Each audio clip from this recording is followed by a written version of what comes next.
Welcome back, dolphins. It's time for another 60-second update. I'm Sean Tremaine. The weathering of rocks and materials within nature can cause metals, like mercury, to enter the environment and have lasting effects on the wildlife.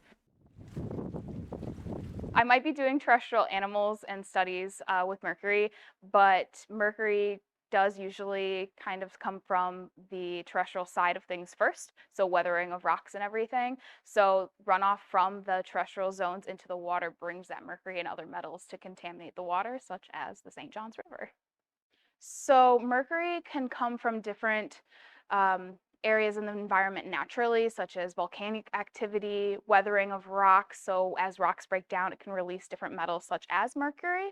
And then there's also ways to release mercury into the environment from people. So burning coal, having those fossil fuels, that releases mercury into the environment, kind of into the air, and then it settles onto the ground where us and animals are.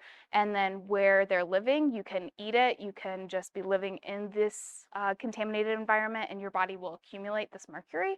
So we're looking to see how much accumulation has occurred in these animals. I think, using these chemicals is a part of our modern day life, but we do need to assess the consequences of their use and the potential buildup of those contaminants in the environment. It's important because some of these species can be looked at as what's called indicator species. So this means that if we find high mercury toxicity in, say, a raccoon could be a great indicator species in the matter of if they have high rates in their system, where they're living and where they're found spending most of their time could mean that those levels are also very high in that environment.